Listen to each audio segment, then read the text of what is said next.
In this video, we compare two identical cars, but manufactured by two very different manufacturers for very different purposes.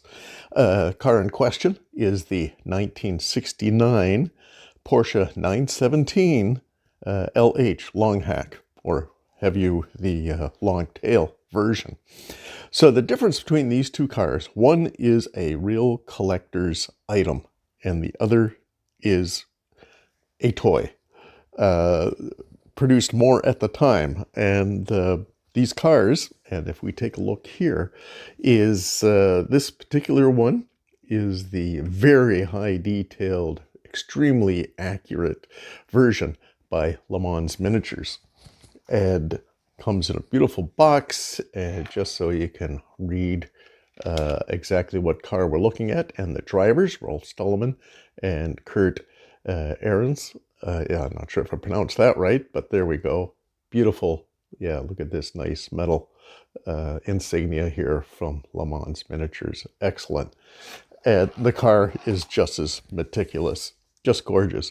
And one of the most stunning things when seeing this car for the first time is what you can't really tell, is it's got an absolutely amazing matte finish, and the paint is spotless, absolutely gorgeous. The proportion and the detail. Now, I opened this up to do some tuning, and man, the interior is just as spectacular. The driver is phenomenal. Everything about this car is just exactly what it is, a collector's item. And even underneath, it's got a beautiful chassis. And unlike the reputation on these Le Mans Miniatures, it actually runs quite well. And look at these huge tires. Yeah, super sticky. A nice performance motor on there. The exhaust pipes out the side, and the indents in the bodywork to accommodate those is spectacular. Very cool is the back wing. You can see that. It's got the detail of the actuators that actually move these rear wings. Now, of course, the model is static, so or at least these wings are not functional in the slot car version. The car definitely is not static and moves quite well. But the real car, and there's some fantastic footage of these actually moving up and down through corners, and they move quite independently from left to right. And I'm not sure if they're hooked up to the steering wheel of the real car or how that worked, but yeah, research some of the videos, and this car is amazing. So there we go. Now, in contrast to this car, and that magnet, you can see it lifts this track piece up. It is so stuck down. Now, in contrast, this is both a French Scalextric as well as an English one. Same mold. It seemed like the French came up with some cars and sent the molds to England so they could produce the same car, because it is reflected in the mold. Here it's a C22 Porsche 917, which is the English version, and the French one has several numbers across it, and it's the identical car except for some decaling, which I'll show you the catalog when I get into the book section. Now, this is very much a toy, and as you can see underneath, yeah, there's no enclosed chassis bodywork underneath. It's all snap-on features and such. But it is a decent runner, actually, and this motor has a good top end to it. Tires, these are replacement urethanes. Yeah, look at that. Yeah. A lot of wobble. And not too precise in that rear axle. But anyway, still very nice. Now, this has been stripped down, and I'm in the process of fixing it up to look more like the real car. And this is the sister car to the number 14. Now, it has number 11, and I didn't have the heart to tear the 11 off, because in this car, this was the only real true decal that was stuck on the car very, very well. So the true number here would have been number 12. But yeah, for now, unless, yeah, I'm going to leave it as is. Now, in the back, where we have those little winglets back here that work independent. Now this whole section was blue, and that's why I went with this version, because there really was blue, and the blue's quite accurate to this model. But what was cool with this version is that the whole wing can be adjusted in various parts. Not that it really did, it was just these little areas here, the two flaps that actually moved independently. But this was a cool feature, and again, it was a toy. So it was kind of nice it had a moving part, even though not quite accurate to it. Interior, it's not a full interior like the Le Mans Miniature, but this one has a tray, but not bad. Actually, it's got some nice detail to it and works out quite well. Now, again, with this model, no magnet. So if I put that down on the track and lift it, yeah, there's no magnet effect whatsoever. But still, it's a surprisingly good runner and gets around the corners quite effectively. And we'll do a road test on this a little, or track test a little later. But very nice. But what I was really surprised at when I put these cars up against each other is how accurate the toy was in proportion, and not as detailed, but what was there is matching very well to the way more expensive and very collectible version from Le Mans Miniatures. So kudos to the manufacturer and the accuracy of these older toys as such. Now it is lacking things, like on this one, is pointing out this piece with the exhaust coming out. Nothing on here. Yeah, it's just a straight mold. And if anything, it's showing some exhaust coming out the back here, which is not accurate. So a few little things, but forgivable for the time period this was made, which was in the 70s, and by Scalextric. So it's a remarkable collectible in its own right. So very, very nice. Now, the next thing is the stance of the car. And again, the accuracy.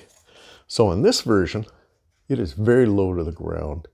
It is very, very nice. The wheels are super accurate. Looks really, really nice. And look how low that front end is to the track. Excellent.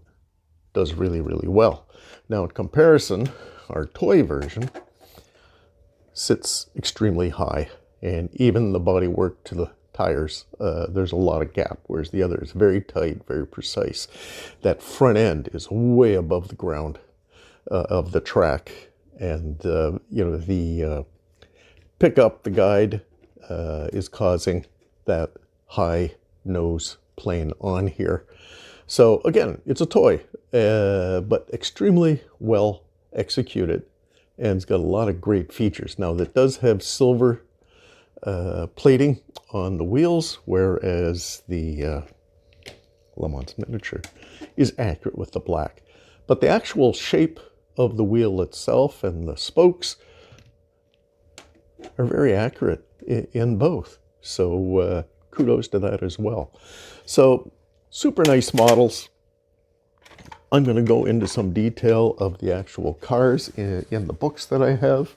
Again, as I was mentioned online, there's lots of fantastic videos of these cars in action. Both these cars ran in 1969, and they both broke down during the race, even though they had dominated the first half of the race. And it ended up being a superb battle. So that's why I recommend watching the videos. Superb battle between Porsche, but it was the 908 Longtail, and the famous Ford GT40, of which it won by the closest of margins, especially for a 24-hour race. Just remarkable. Anyways, highly recommend both these cars. I find them an excellent addition to my collection. I do run everything, so my Le Mans Miniature has done several laps. As I was mentioning, I did open it up to tune it up so it runs efficiently and works surprisingly well on the track, but we'll see that in the road test. But next, we'll take a look at books. So the first book we'll take a look at is actually a catalog. It's the Scalextric. So we're going to be looking at the toy version of this car. Now, this is a very old edition of the the Roger Gillum edition, but it covers the range up to the point where I'm interested in. Up to the newer, it's a huge volume, and because Scalextric, since this book, produced so many cars, I'm happy with finding, researching the old stuff. But anyways, here's this car down here at the bottom, and this is the French version. And let's see if I can get it all in here. And it is the 090022. Now, I did circle it that I have this car, but not really. I have the English version. But if you look at the decaling on this, this is accurate. So it is the 12, and even the shell and other decals on there are pretty accurate to the real car, except they didn't paint the nose. So I've tried painting the nose on my version, but man, paint doesn't stick to this plastic. It is a very flexible, almost rubber-like plastic, so very difficult to work with. But I gave it my attempt, and I'll still work on that. But anyways, and there's that flap, and the way it came, it was all one color, in its case blue. And I masked off and just painted the white to be more accurate. Now, if I look at another section, here is the exact same car, but it's the English version, the C22, like you saw on the underside of my version. And you can see the decaling is complete fantasy, not attempting to look like the actual car. And that's the one I've got. So that's why I've got some challenges of stripping it down and trying to apply decals that are accurate to the real car. And that's part of the fun, for sure. I don't mind doing that. But it's taking the toy version to the next level up and kind of giving it a little more historical accuracy. And the molding on this car is actually quite good, as you can see when we compared the two. Proportion, what details there is all bang on. So it's an exceptional model and a fun one to run. Okay, so next we'll take a look at some actual photos of the real car. Here's a fantastic book that I have, super heavy, thick book, but there are some fantastic photos on here. And here's the start, and you can see the two stars like I was showing, the 14 and the 12, which I have unfortunately 11, but side by side, because they qualified first and second. So very dominant cars. And then the next one, sorry, it's awkward. This book is so heavy. It's so photo rich. It's amazing. But when you look at these photos, if you compare those against the Le Mans miniatures, absolutely bang on, just incredible. Another feature here, if you can take a close look, is the very complex windshield wipers. And I didn't feature that, but let me see if I can get the model up, just so if we can get close enough to appreciate. It's photo etched, metal photo etched, and man, with these collectible cars as this, the minute detail and the fine construction of the windshield wipers just is bar none this the most spectacular detail that you can have on a slot car. And American Le Mans are just brilliant for that. But that's the price point. This is far more collectible and far more pricey because of the immaculate detail on these cars. Whereas, the other, very much a toy. So, okay, let's see if we can go on to more books. Here's again, the 69 race was exceptional. Again, I recommend going online and watching video for this. Road and Track, 1969. I've got the whole set. Well, not the whole set, but from 1958 to 1988. So this 69 version is right there. And here in this article, there's the number 12. If I can get that, there we go. Beautiful car. But you can see the front end painted, which I've made the attempt to replicate, which wasn't there on the original model. But gorgeous car. And I think that was it for Road and Track. Another great book series is Sports Car Racing and Camera. I've got all the Formula One books for each decade, but I only have this 60 to 69, which I think is the best one for Le Mans, or in this case, sports car racing in general. And here we go. Here we go. 1969. And let me go forward. There pretty much is the winning car, that GT40. For Le Mans that year, there's another version of it. I think it does have our car from the Le Mans version, if I can find it. Ah, there it is. I did have it bookmarked, but here's that number 14, which is the real car is spectacular. But again, the American Le Mans, I can't say enough of how beautifully accurate they are. Now, they are resin, so they can be fragile, although they're quite heavy for a slot car because of the thick resin. And the first time I ran my my American Le Mans version, it came off the track. I hit the guardrail, and I had the one fin pop off and wedge in the guardrail. So it didn't break anything. It was an easy glue and pop back in, so that was nice. So they're not that fragile, but they do move quite nicely. And I think that's about it for this book. Another nice one here is the Haynes books. And again, they're workshop manuals, but in this case, it's these cars in where it's a real workshop is for vintage. These cars are still running in vintage races and such. It doesn't look like I bookmarked this one, so it might take me a second to, if at all, finding the reference inside about this car, which is, again, I've been to many, many vintage races. I have seen 917s, just not the 69 version. And yeah, I think I might give up looking for this car. Oh, here we go. Not the exact car, but yeah, there's that body shape. So sleek. So, yeah, the car just looks phenomenal in this version. Even though the classic 917 from 70-71 is spectacular, this one's very cool as well. Now, I do have the 1969 auto course. And did I bookmark this? Yes, I did. And here's another version of the photos of the start. And you can see, hopefully I can get it so you can see the running and there's the first two cars. And here they are away in this version with the 14 well in the lead right at the start.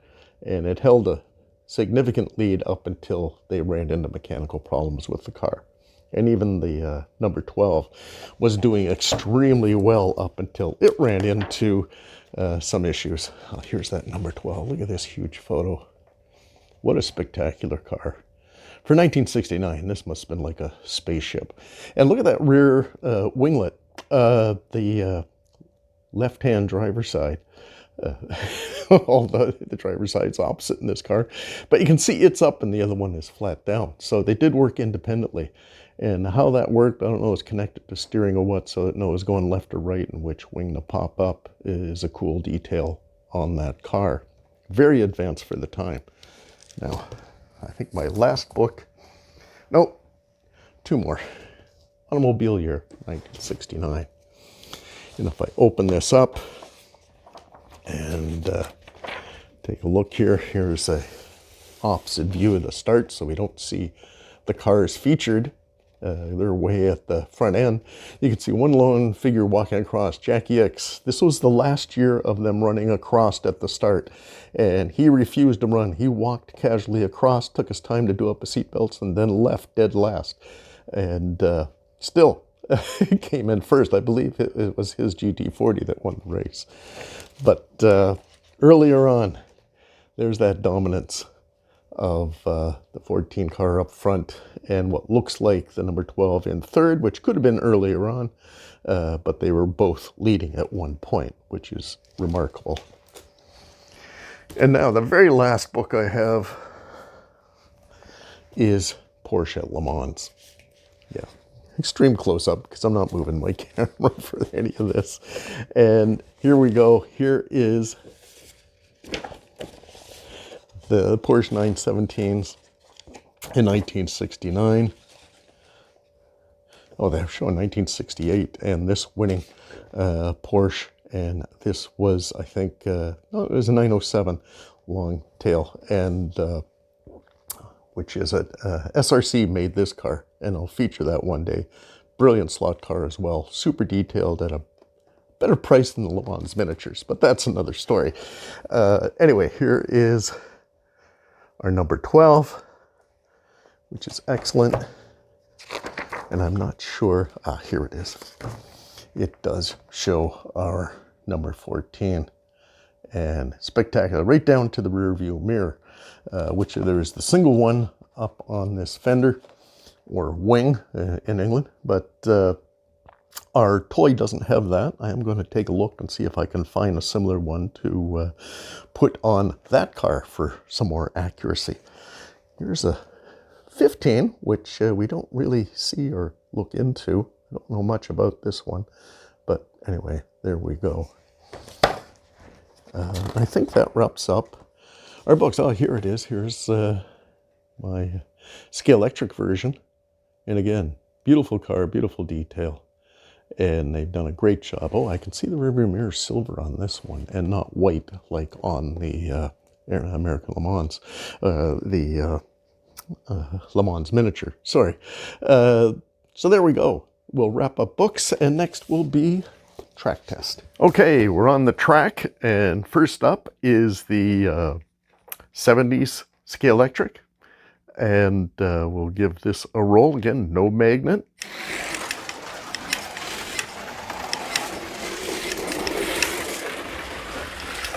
Runs quite well for the age of the car and the technology at the time for slot cars. Again, no magnet. Nice big grippy tires on the back. You get that back end out, and a lot of fun to drive. Again, it's not a wood track speed demon. It is a home track toy, which has a lot of fun in its own right. Okay, got around without any issues on that. Actually moved along quite well. Let's switch that up. And now we have the high-end collectible Le Mans miniature version of this same car. Now this has heavy magnet and still has some pretty good big sticky tires on the back. Let's see how it goes.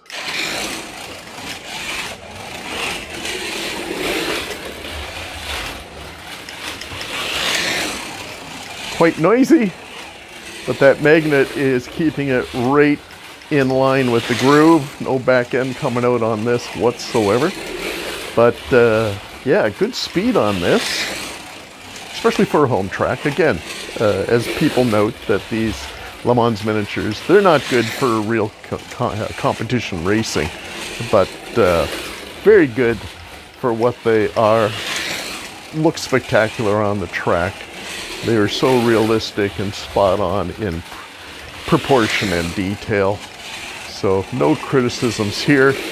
I don't know, I find the toy version from Scalextric a little more fun to get around the track, because there is more skill of keeping that back end under control and not spinning out, whereas this is on a rail. It is not varying outside of its path whatsoever. But here we go. Both the cars, I think, both successful. Running like to like would work out very well. Competing these with each other is a whole different ballgame, as they're very, very different in manufacture and intent. And two, the Le Mans miniature is a more recent vehicle, so the motor, magnet, and everything is more current, whereas our Scalextric toy. No magnet, old style can motors and such, but still a great load of fun. So we'll wrap this one up. Hopefully you found this one of some interest, and yeah, whatever you're into, check them all out. We'll see you on the next video.